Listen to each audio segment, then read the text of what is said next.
Buonasera a tutti, mi chiamo Laura Cavalieri, mi occupo dell'area di lingue straniere per Rizzoli Education. Siamo al primo appuntamento delle lingue live, il che mi fa molto piacere, così come mi fa molto piacere cominciare con un mostro sacro che è Shakespeare, e quindi Digital Shakespeare sarà il nostro racconto di oggi attraverso le parole di Silvia Chini, della professoressa Chini che insegna al Collegio San Carlo lingua inglese, che presento e che dovrebbe comparire in video, che saluto.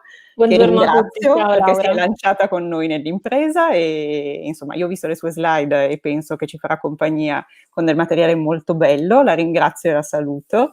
E direi che lasciamo ancora, Silvia, se sei d'accordo, io ti sento bene. Lascerei ancora un paio di minuti in modo tale che appunto noi possiamo consentire l'ingresso ancora alle persone che si stanno collegando, e poi direi che lasciamo a Silvia la possibilità di cominciare. Mentre aspettiamo ancora questo paio di minuti, voi sappiate che la lezione, la lezione magistralis, no, in realtà sarà una lezione molto pratica, come tutte le cose che fa lei, e molto di fantasia. Dopo, diciamo, la lezione di Silvia, che durerà 40-45 minuti, avete ancora possibilità di rivolgerle alcune domande. Se vi vengono in mente domande o curiosità man mano che lei parla, potete scriverle in chat, noi le raccogliamo, io le raccolgo e poi gliele rivolgerò alla fine. Per cui più o meno programma e menù di oggi, una quarantina di minuti su Digital Shakespeare e poi un punto della situazione, qualche domanda, e poi vi salutiamo sperando di avervi lasciato soddisfatti. Io direi che possiamo iniziare. Allora, voce a Silvia. Grazie ancora, Silvia. Grazie. Ciao. So let's start. Hello everyone, good afternoon. I'm really happy to be here with you. As you've heard, I'm an English teacher at high school, and I've always tried to look for new ways, new ideas, new methods to teach old things in a new way.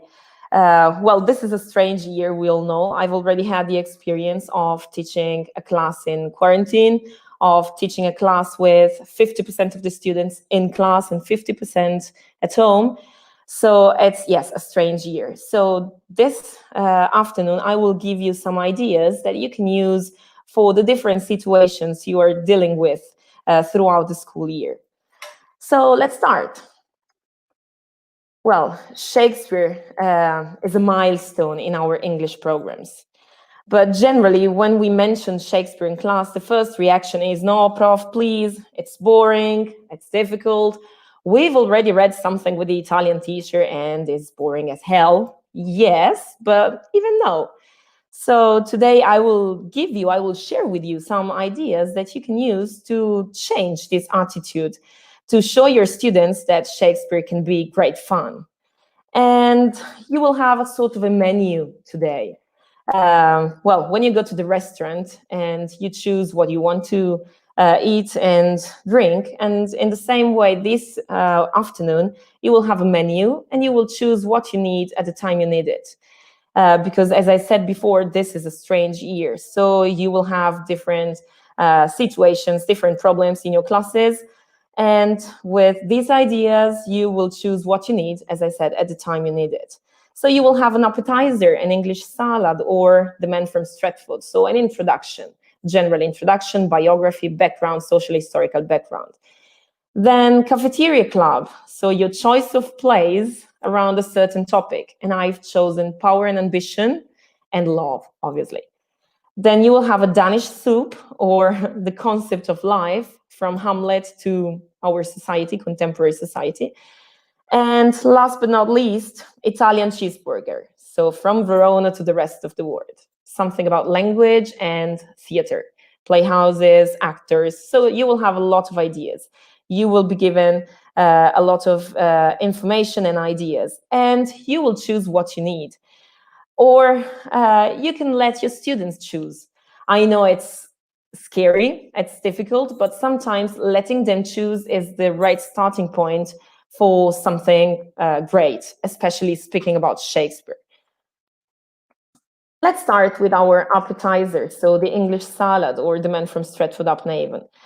Well, instead of giving long explanations on Shakespeare's biography, historical background, social background, cultural background, you can simply start with a portrait. This is the Chandos portrait. You know it, I'm sure. This is the most famous of the portraits that may depict Shakespeare. Certainly, it looks like Shakespeare because probably it's the basis for the portrait on the first folio in 1623. But almost immediately, its authenticity was doubted. So it's named Chandos portrait. You know it because the owner was the Duke of Chandos.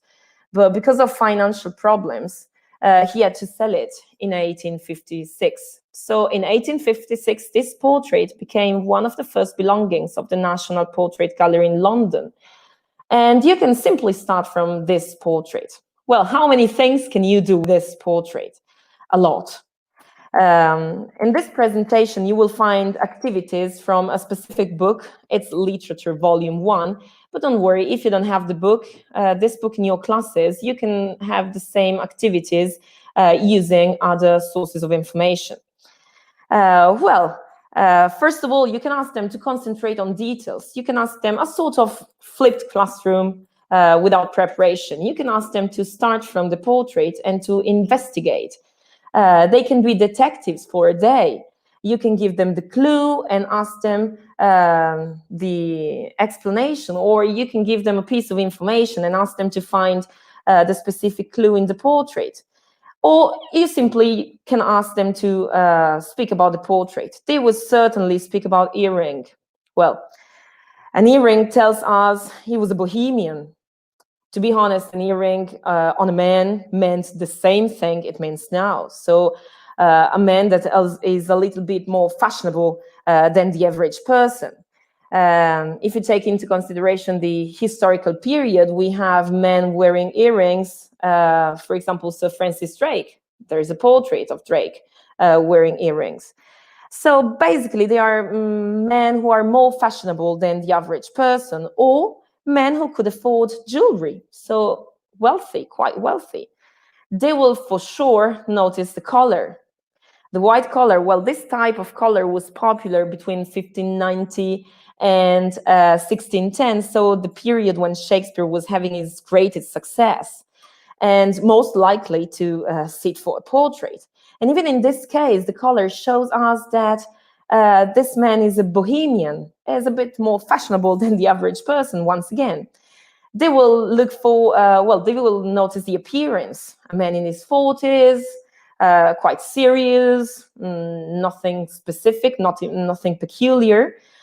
And last but not least, at least my students generally notice the color of his clothing. So he's dressed all in black.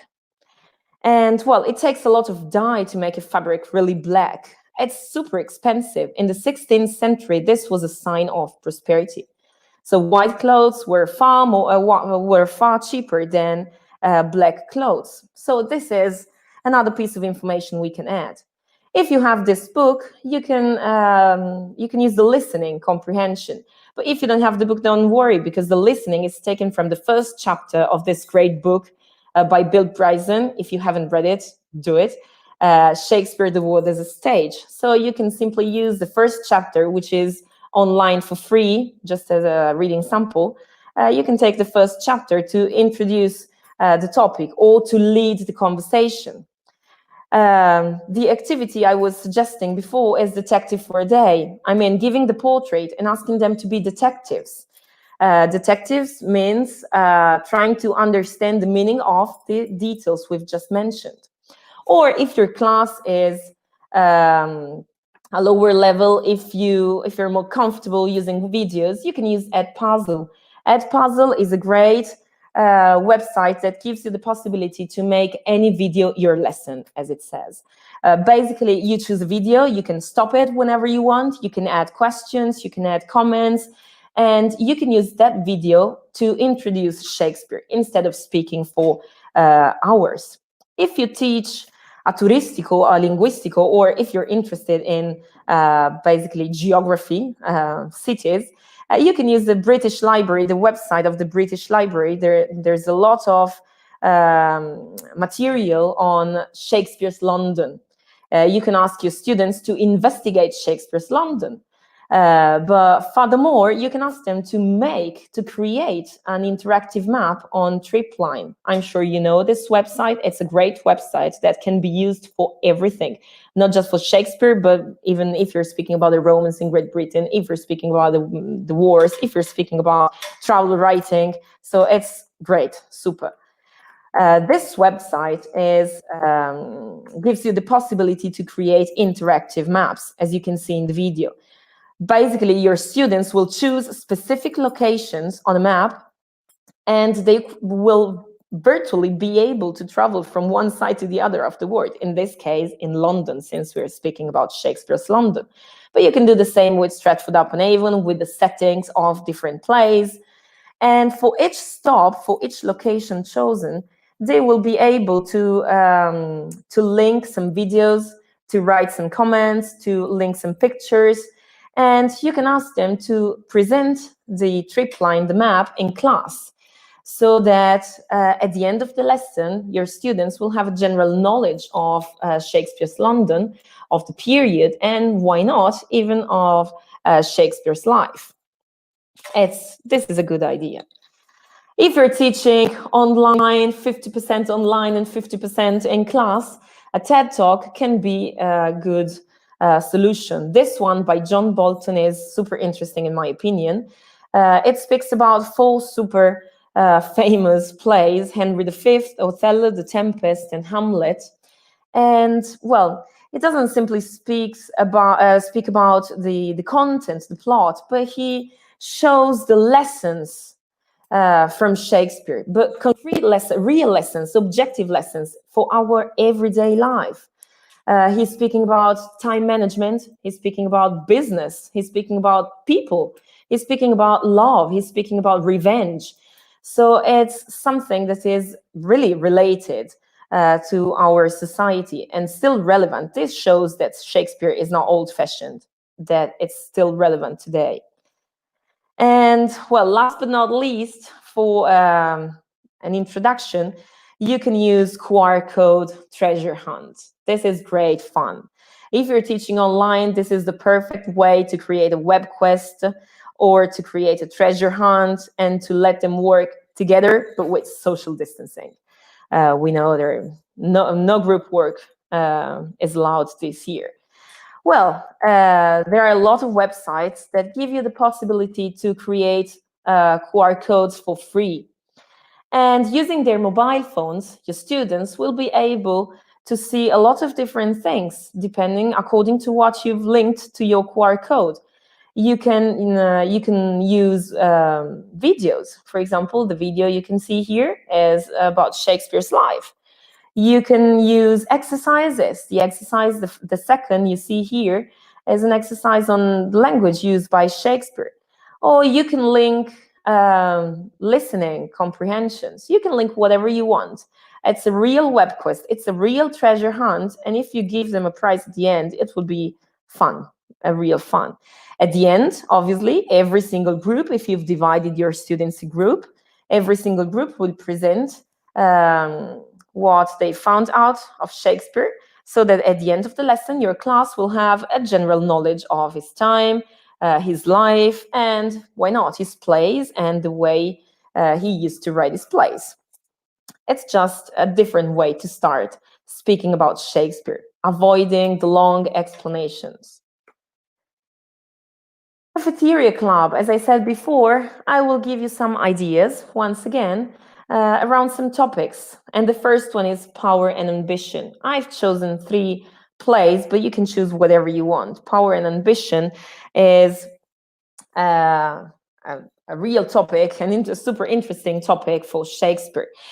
My suggestion is not to read play by play, but reading some parts of plays, different plays, divided into themes, into topics.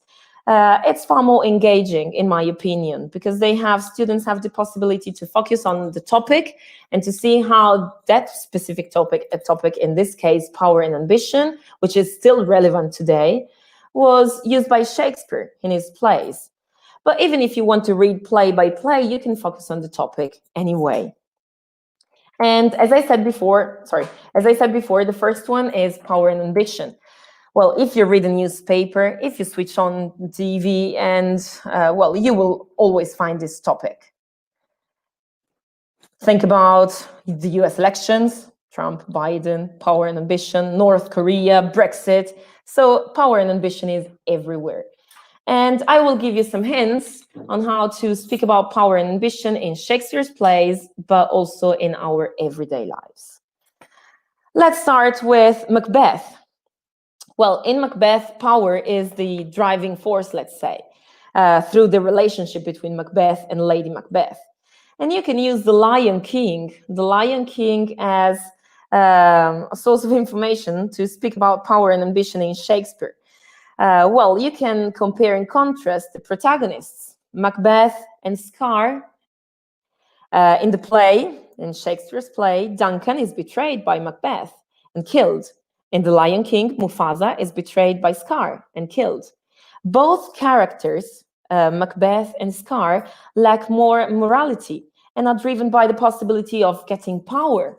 So it can be a good way to start, at least, to start speaking about power and ambition in Shakespeare. Or you can compare and contrast Duncan and Mufasa, two other characters. Well, when Mufasa speaks to Simba at the very beginning of the movie, he says, everything you see exists in a delicate balance. As king, you need to understand that balance and respect all creatures. This is what power is, according to Mufasa, and you can compare and contrast this vision with Duncan and with Macbeth, obviously. Or if you want to use some digital tools, digital images, you can use some of the blogs of the pictures you can find online on Macbeth, always speaking about power and ambition. But another play that is interesting to analyze, always speaking about power and ambition, is Richard III. Well, was Richard III a victim? Yes, no, we don't know. Well, plays were a way of reinforcing the Queen's power, and we all know it. It's not uncommon finding a song about the Queen's wisdom, an acting group promoting Protestant ideas instead of Catholic ideas. Well, in the same way, Shakespeare conveyed a portrait of Richard III that was convenient for the time. So you can start speaking about propaganda, because this is what propaganda does. And you can take into consideration a lot of different examples, from North Korea to the US elections, to the posters used during the First World War in Great Britain, to convince people enlisting, and the difference between, obviously, the war portrayed on the posters and the real war in the trenches. So you can use propaganda posters all over the world in history, throughout history, to see the relationship between reality and propaganda.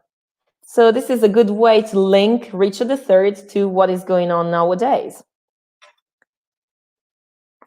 If you're teaching online, you can use some newspaper articles or some books, once again, around the topic of power and ambition. As I said before, it's current affairs. So I've here just 3 examples for you. The first one, obvious. There was also the first presidential debate a couple of days ago. This is an article, a newspaper article taken from the New York Times. Well, Donald Trump and the sense of power. So the New York Times has a lot of newspaper articles on the meaning of power, especially related to the US elections. Or you can choose some books. Well, the first one, A Moment of Crisis, is a great book, and it speaks about the nuclear ambition in North Korea. And the other one is about Brexit, obviously, Blonde Ambition. So the concept of power and ambition related to Brexit, obviously, by Boris Johnson. So these are just 3 examples you can use in class. You can find many more online, many newspaper articles, even many books that you can relate to Shakespeare, just to show your students that Shakespeare is not old-fashioned at all. It's still relevant today, and this is why he's so popular. This is why he's the second most cited, quoted after the Bible. So it is still relevant, even if its way of writing is not. He is still relevant today, his topics at least. Always speaking about power and ambition, you can show power and ambition the other way around. These are 2 pages taken from the text. It's literature, but if you don't have the book, it doesn't matter. You can speak about Nelson Mandela and his project, so the Leading by Example program. We all know the story of Nelson Mandela's story, and with your students, you can watch the movie Invictus, you can read the poem, you can read part of his autobiography. You can show your students that power can be used in a lot of different ways. So Shakespeare has shown specific ways. So his characters used power in super specific ways. But we have different examples throughout history, different examples even in literature. And if you teach in a linguistico, you can even compare and contrast the topic of power and ambition with other European literatures, the German one, the French one, the Spanish one, why not? It's a good way to link Shakespeare to other things. The second topic I've chosen for you is love, obviously. Love is everywhere, and it has been a recurrent topic in the history of literature, starting from medieval ballads, Lord Randall, Geordie, and even music, and why not Shakespeare?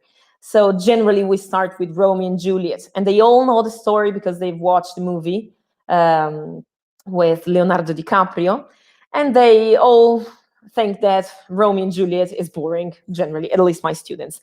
But you can show them that it's not boring and that love is everywhere. And even Shakespeare influenced a lot of people throughout history. And a lot of people speak about love, a lot of writers, poets, film directors, they speak about love because they were inspired by Romeo and Juliet.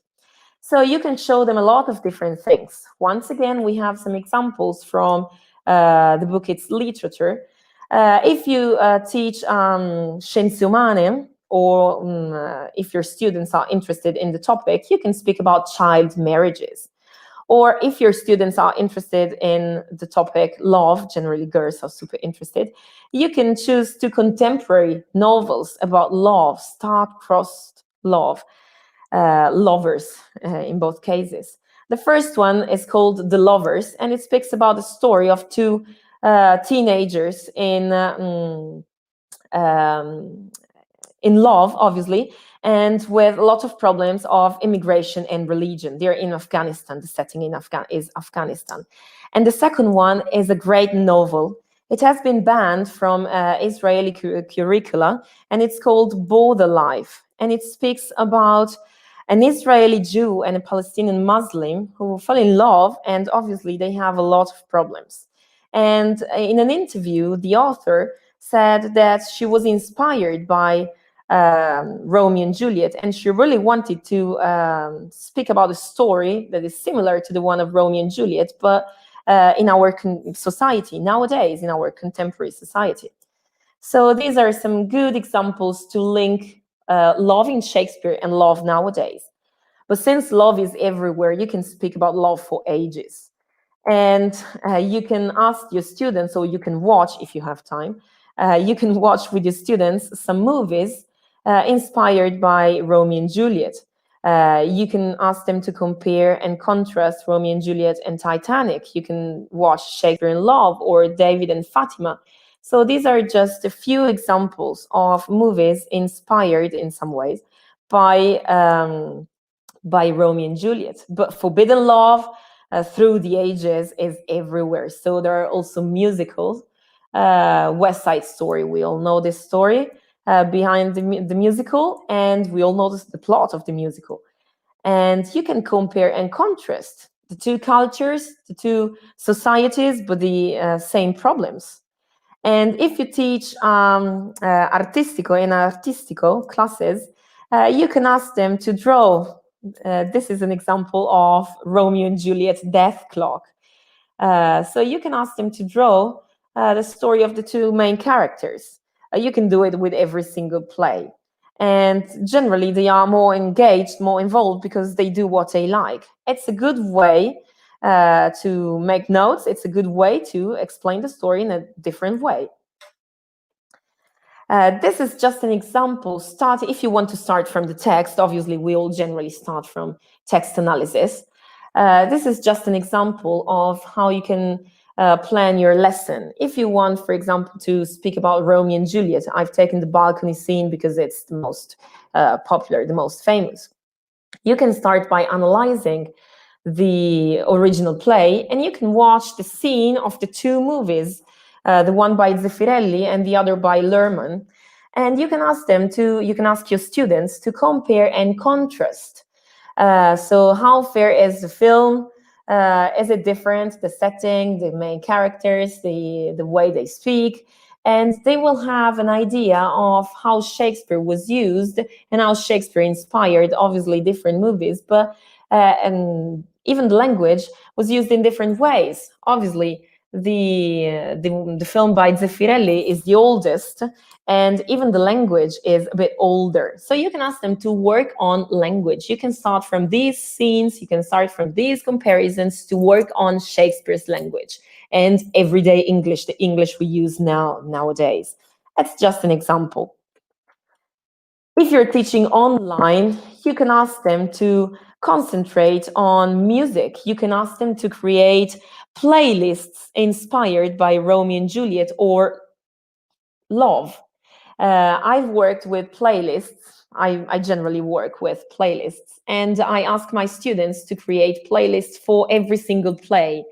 And then in class, okay, sometimes we listen to the songs, like in this case, the one by Dire Straits, Romeo and Juliet. But in class, I ask them to explain the reasons why they've chosen that specific songs. It can be an oral mark for the presentation, because you can ask them to link the play and the playlist. So you can test the knowledge of the play and even the ability to speak about something different. Or you can work with other things such as blog or Twitter or fake WhatsApp groups. So you can ask them to create WhatsApp groups, obviously fake WhatsApp groups, within the characters of the play. And they'll send messages. You can do it also with Twitter. They send messages speaking about the event you're analyzing in the play, but pretending they're in a WhatsApp chat, in a WhatsApp group. So it's fun. This is really engaging, because they like speaking, empathizing with the characters and speaking in the way the characters do. So here you have an example. Juliet isn't dead. Romeo, call me when you get this. Missed call. So it's just an example. It's funny. Yes, even funny. Speaking about something more serious, speaking about life, we all generally analyze Hamlet, and this dish is called Danish soup. So the concept of life in Hamlet. So the play speaks about life and how during every person's life there are positive and negative aspects. Some are inevitable and some avoidable. But whether we like it or not, we must face these problems at some point in our lives. And as human beings, we're curious about the lives of others, generally. And this is what makes Hamlet such an enduring piece of literature. So even our students will find some answers, will find something interesting in Hamlet. And here you have, well, starting from the most famous passage, to be or not to be, here you have some examples from different acts, but always speaking about the meaning of life. Well, in act number 2, Hamlet, as you know, is acting mad, and he's insulting Polonius, but he knows that this is an act. So Hamlet implies that he prefers death to life. And, well, you can link this, especially if you teach in Artistico, you can link it to Vanitas art. Well, Vanitas art is a genre of still life painting that became popular in the Netherlands in the 17th century. And you'll find elements in the paintings, as you can see here, both for death and pleasures. And these objects go beyond the achievements they represent. And well, Hamlet is related to vanitas because by dying, he would be throwing away all these achievements. Or, for example, act number 5, there's a reference to life once again. And well, everybody has a destiny. There's a quotation here. Everybody has a destiny. And Hamlet concludes that everyone is condemned to die at some point. He addresses the audience saying, let be, so what will be, will be. And you can use the song, this is super famous. Basically, the message of the song is the same message of act number 5, or at least this passage. Well, future remains a mystery, so let it be. Don't worry. It's the same, let be. It's the same, these are the same words you find at the end of this quotation. So if you want to link act number 5 to music, this is the perfect song for this act.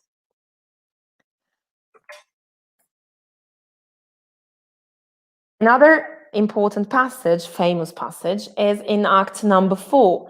In act number 4, Ophelia knows what she is, who she is, but she doesn't know what she will be.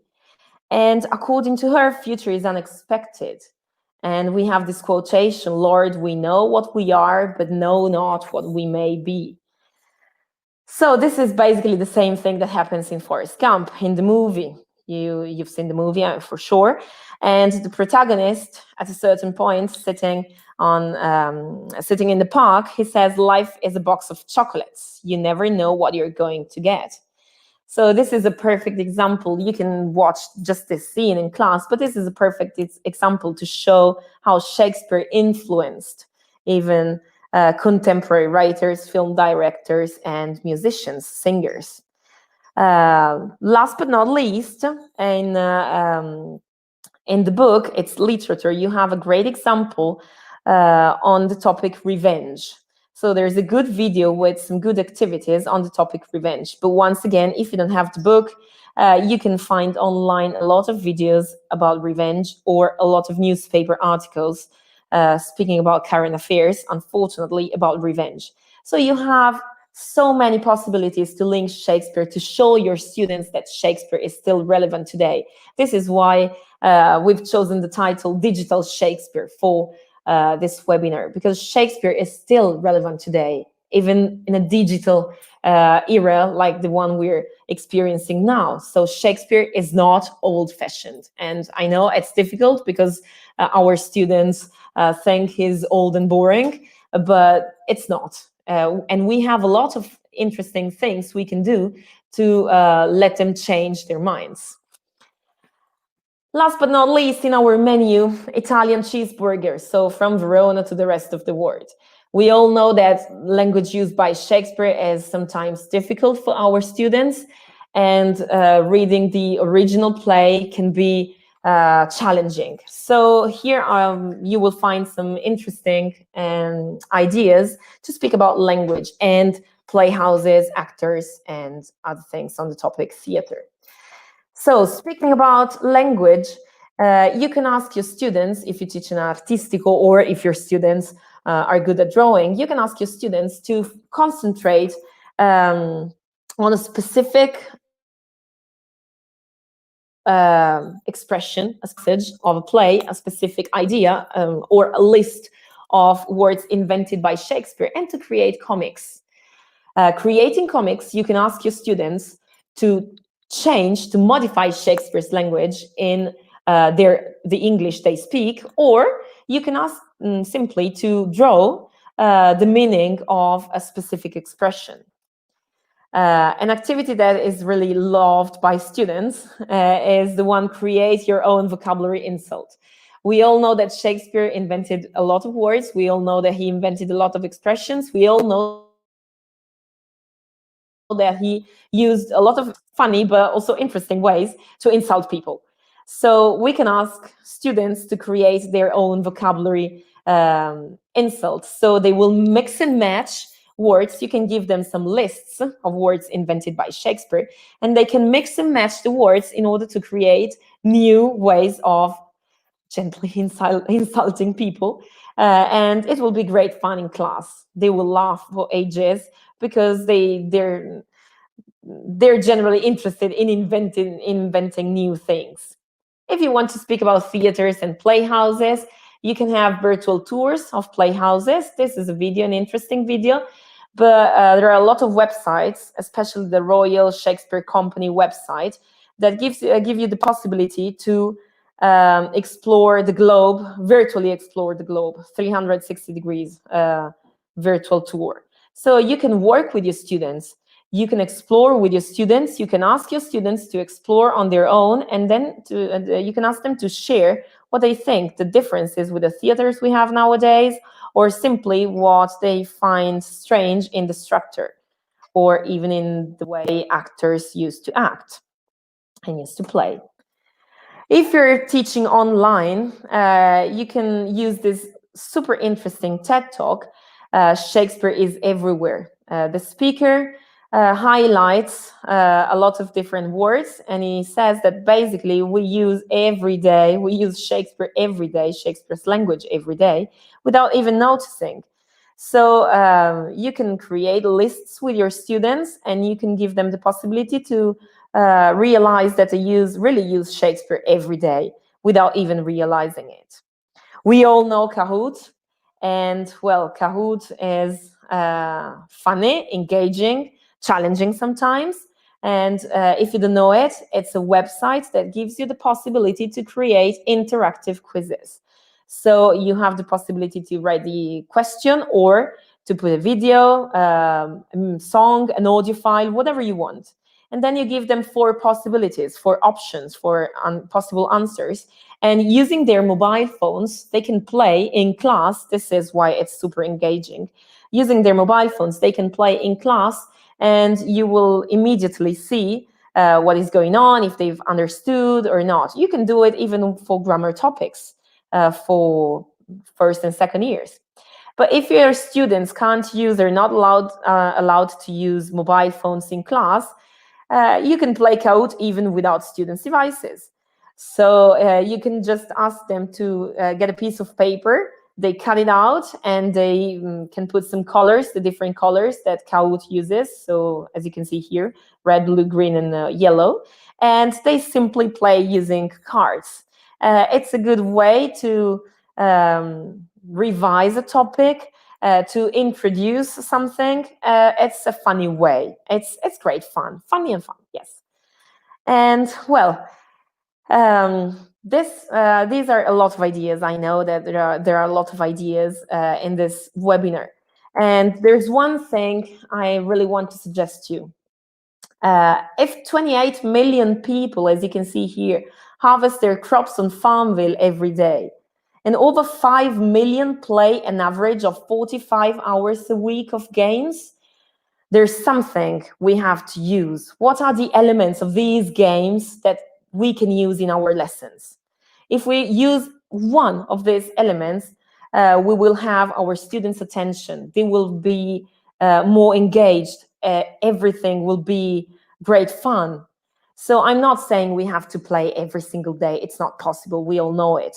But if we take into consideration these 8 elements of gamification, which is a new method, basically using some elements of video games into our lessons, if we use 1 or 2 of these elements, our lessons and our activities will be far more engaging. So you can see here reward. So basically it means an increased running numerical value of your work, or you earn public recognition when you do something. You receive unexpected rewards, for example, Kahoot. Learning, basically you uncover pockets of knowledge. So the first level, the first step, you have just a couple of things to do. If you're good at it, the next level, the second level, will be a bit more complicated, and over again. So goal. So basically they work to achieve something specific. They know that if they complete the 5 steps you've chosen, they will reach that goal, that specific goal. Or achievement. Achievement is instant feedback. So if you can give them a bit of a competition, you know, everything will be far more engaging. Well, it's 5:15, so I'm here. I'm happy to answer your questions, and I hope you will find some interesting ideas for your school year. Thank you. Allora, eccoci qua, grande Silvia, molte fonti di ispirazione, tante idee, tante possibilità di coniugare il libro di carta e digitale, e quindi intanto molte grazie da parte nostra della redazione. Allora, raccolgo e vado a leggere alcune delle cose che sono state chieste, alcune un pochino più strumentali, però ricordo a tutti che le cose che abbiamo visto in piccolo, magari sullo schermo mentre Silvia parlava, restano a disposizione nelle vostre slide che potrete scaricare nella sezione archivio del sito, quindi tutte le indicazioni, le fonti di ispirazione, i link attivi li ritroverete nelle slide. Magari una cosa possiamo ricordare, perché tra una delle domande che sono state fatte, qual è il nome del sito per costruire Maps? E quindi forse qui ci può aiutare Silvia. Sì. Le mappe interattive, Tripline.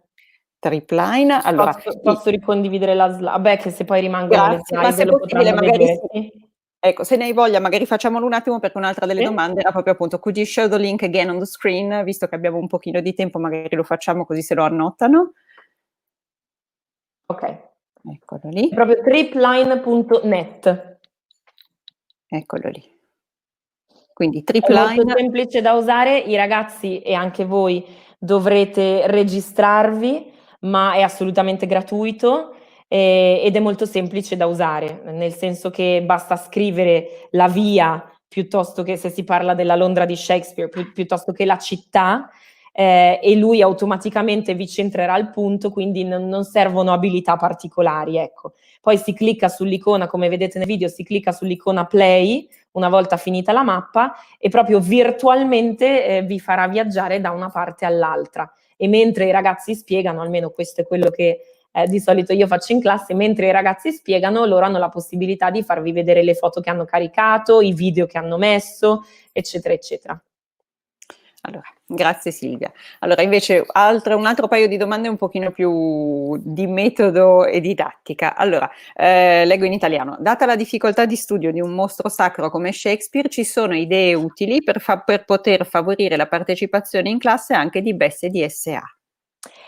Beh, sicuramente sì. Parlando delle fasi iniziali, quindi parlando di vita piuttosto che background storico e culturale, sicuramente le attività di gruppo, anche se distanziate dato l'anno particolare che stiamo vivendo, danno la possibilità di differenziare appunto il materiale. Se voi per esempio decidete di fare la QR code treasure hunt, potrete decidere di assegnare a qualcuno un video, a qualcuno un testo, a seconda delle differenti necessità che avete in classe. Spostandoci poi sul testo, io trovo molto utile, oltre all'ascolto ovviamente del brano che stiamo analizzando, trovo molto utile lavorare coi colori. Vedo che molto spesso i colori aiutano anche i ragazzi con DSA o problematiche affini. Poi alla fine i colori va a finire che li usano tutti quanti, perché è un metodo utile per tutti, nel senso che voi decidete un colore che serva a sottolineare determinate cose, volete sottolineare delle figure retoriche, volete sottolineare qualcosa di vocabolario, volete sottolineare qualcosa di contenuto, quello è sempre il colore. Quindi sicuramente anche per ragazzi con difficoltà nell'ambito di SA, il colore aiuta sempre a focalizzare. Poi anche nell'interrogazione ovviamente potete decidere di lasciare loro il testo con tutti i colori, così che di modo loro si possano ritrovare. Grazie Silvia. Allora, torniamo invece al lavoro che hai proposto con le mappe. C'è qualcuno che chiede se lo stesso tipo di attività, secondo te, o se hai già provato a farlo, è fattibile anche con Google Maps, o se può essere uno spunto. Allora, sicuramente sì, abbiamo visto che io ho provato, in una classe in particolare qualcuno mi ha chiesto di poter usare non Tripline ma appunto Google Maps, abbiamo visto che le potenzialità, almeno ai fini didattici, per quello che alla fine cerchiamo noi, perché noi vogliamo che i nostri ragazzi poi parlino e navighino nella lingua, Tripline è meglio. perché dà più possibilità e soprattutto si riesce a dividere lo schermo in classe sulla LIM, si riesce a dividere lo schermo di modo che si veda magari la mappa da una parte, il video che loro hanno messo senza audio dall'altra parte e loro intanto possono parlare sopra. Però ecco, questa prova l'ho fatta un paio di anni fa, quindi magari adesso le potenzialità di Google Maps sono diverse e io non ho più provato, ecco, diciamo. Rimasta fedele a Tripline. Allora, sempre invece sulla possibilità di usare giochi, quindi gamification, motivazione, eccetera, se hai altri suggerimenti di siti che si possono usare in classe per proporre dei giochi su diversi argomenti, quindi sfide, ripassi, eccetera. Kahoot è stato citato, non so se hai abitudine di proporre altre cose in classe. Allora, per specifico per letteratura, Kahoot forse è una delle cose più engaging, mettiamo, e più adatte, anche perché si possono mettere davvero brani anche, non lunghissimi, ma si possono mettere anche brani in questo caso.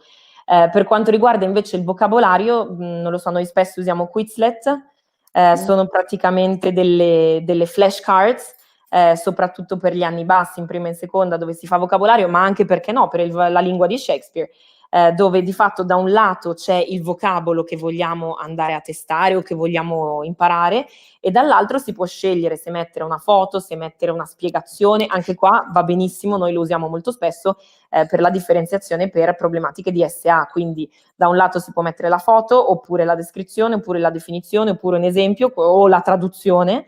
E poi ci sono di fatto 3 o 4 possibilità. C'è la possibilità studio, quindi dove i ragazzi possono studiare, la possibilità gioco, dove ci sono tipo prendi l'asteroide, sono proprio giochi molto, molto videogiochi, ecco, non sono proprio giochi didattici, dove però comunque loro utilizzano la lingua e l'insegnante può vedere dal suo profilo che cosa stanno facendo i ragazzi, quindi chi ha fatto cosa e quanto giusto ha fatto. Ok, grazie. Allora rimaniamo invece, ritorniamo alla proposta e ai tuoi racconti di risorse su Macbeth e su Hamlet, e qualcuno chiede se è possibile indicare ulteriori materiali, idee e risorse, quindi specificamente Macbeth e Hamlet. Ok. Allora, forse possiamo condividere che cosa, diciamo, che cosa è stato proposto, e magari da lì se vuoi usare per commentare o se ti vengono ulteriori idee. Penso sia ancora condiviso lo schermo. Sì, vediamo. Ok, perfetto. Allora, sicuramente sul Macbeth c'è tutto proprio il tema. Allora, è di solito quello che io uso di più, ecco, non tanto per il Re Leone, quanto perché è una storia, diciamo, una plot, una trama che si può usare davvero bene con i fatti che stanno accadendo anche oggi nel mondo. Quindi io ho notato che molto spesso la cosa migliore, la cosa che invoglia di più i ragazzi a partecipare e a cercare anche di capire perché Macbeth ha fatto così, perché Lady Macbeth ha fatto cos'ha, è proprio quella di metterli di fronte ai fatti di cronaca, i fatti del nostro tempo. Sicuramente la propaganda è una cosa che attira molto. Questo è Richard III. Per il Macbeth devo dire che lavoriamo molto appunto sull'attualità e molto anche sul risvolto della medaglia. Molto spesso sono i ragazzi stessi a chiedere come, cioè se si può parlare di personaggi, appunto io ho citato Nelson Mandela, ma ce ne sono 1000 altri personaggi che hanno utilizzato il potere in modo completamente diverso. Quindi in ogni caso, di qualsiasi play noi si stia parlando, io credo che, almeno da quello che vedo in classe, la cosa che più interessa ai ragazzi sia la relazione con la vita quotidiana, la relazione proprio con gli eventi che stanno accadendo nel mondo oggi. Poi se parliamo appunto di potere e ambizione, gli esempi, basta accendere un computer per trovarli o accendere la televisione. Quindi credo che ci sono sul sito del New York Times, ci sono delle risorse interessanti nel settore education. Mi sembra si chiami For Educators, non mi ricordo se così o Teachers, comunque lo troverete facilissimamente. Ci sono tutta una serie di articoli del New York Times che vengono messi a disposizione degli insegnanti per essere messi in relazione, hanno proprio anche delle schede di esercizi già pronti, di solito è una tabella per una compare and contrast, per essere messi in relazione con opere letterarie. Quindi c'è di sicuro qualcosa su Macbeth, me lo ricordo molto bene, l'ho anche utilizzato. c'è di sicuro qualcos'altro di Shakespeare, ma potete attingere, diciamo, per qualsiasi argomento letterario. Proprio dalla home page del New York Times si accede a questa sezione, c'è proprio un'equipe che lavora per questo, loro diciamo raccolgono alcuni articoli proprio l'ultimo che ho visto ieri era sul dibattito presidenziale che c'è stato, e lo mettono in relazione con lavori letterari, con anche idee di attività da poter fare in classe. Quindi sicuramente vi consiglio quel sito per Shakespeare, ma anche per tante altre cose. Grazie Silvia.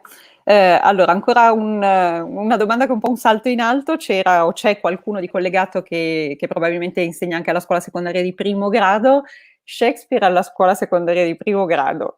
Why not? Un'idea di approccio, why not? Per tutte le stagioni. Magari allora, una piccola idea di accensione rispetto alla possibilità di poterlo in classe. Sicuramente non partendo dal testo, ecco, questo mi viene da dire, ma partendo da proprio quello che dicevo, che poi molto spesso funziona anche alla scuola superiore, cioè partendo dalla tematica. Vediamo come l'amore è finito nelle varie plays di Shakespeare, vediamo come il potere è finito qui e lì. Sicuramente se vogliamo parlare di Macbeth, il Re Leone mi sembra perfetto per spiegare. Si possono anche prendere delle citazioni, perché volendo ci sono proprio delle citazioni che si possono usare e si possono mettere in parallelo col cartone animato. A me è capitato di farlo un paio di volte, però oggettivamente in una quarta superiore, ecco, magari The Lion King guardiamo proprio giusto solo una scena, non tutto. Però a una scuola media mi viene da dire che possa funzionare. Che funziona non posso assicurare al 100%, perché poi sappiamo benissimo che ogni classe è a sé, ma che di solito funziona per la scuola media sono le cacce al tesoro interattive, ecco, quindi proprio magari non col QR code se non vogliamo far usare loro il cellulare, ma sicuramente con qualche elemento della gamification, quindi scopri questo di Shakespeare, sei il primo a dare la risposta, allora sblocchi il prossimo contenuto di conoscenza. Scopri che si è trasferito a Londra nella tal decade, allora sblocchi il prossimo passo. Quindi sicuramente strutturare l'approccio a Shakespeare, soprattutto all'introduzione, alle sue tematiche, alle sue opere in generale, come una piccola competizione alla scuola secondaria di primo grado, può sicuramente funzionare. Funziona alle superiori, quindi funziona anche alla secondaria di primo grado. Grazie. Allora, ultima domanda. Can you manage to play with Kahoot and proceed with the game if nobody is playing with the pin code? Quindi immagino si riferisca alla possibilità invece di metterci su carta. Immagino che questo potrebbe essere uno dei modi. Sicuramente sì, cioè si può giocare assolutamente. C'è anche adesso hanno fatto la doppia modalità, hanno un po' rivisto tutto il sito di Kahoot, quindi ci sono tante modalità da scoprire. C'è la modalità di gioco classico, che è quella che conosciamo noi col game pin sulla LIM, e tutti lo fanno.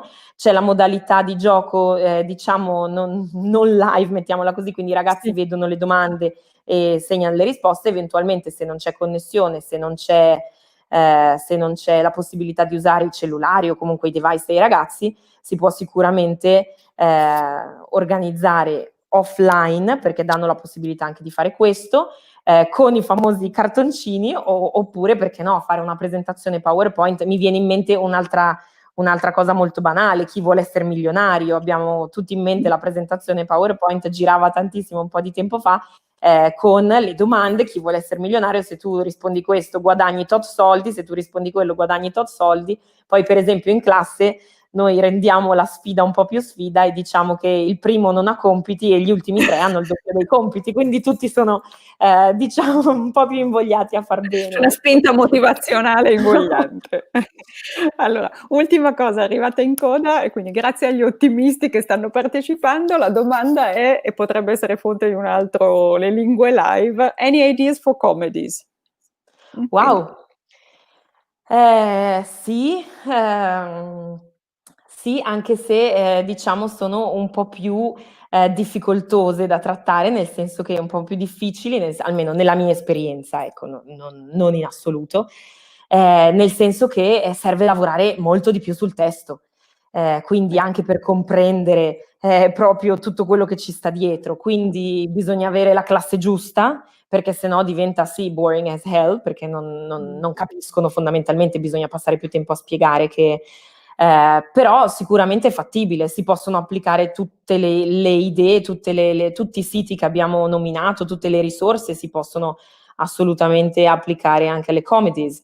Sicuramente bisogna avere un livello di lingua buono e generalizzato, perché è sicuramente più difficile comprendere quello che ci sta dietro, se no alla fine diventa il testo che dobbiamo analizzare, ma senza il divertimento, ecco. Allora, grazie tante e vi ringrazio Grazie a tutti, voi. spero di Grazie a tutti. rivedervi ai prossimi Le Lingue Live. Grazie ancora. Buon anno a Buona tutti. Grazie. serata.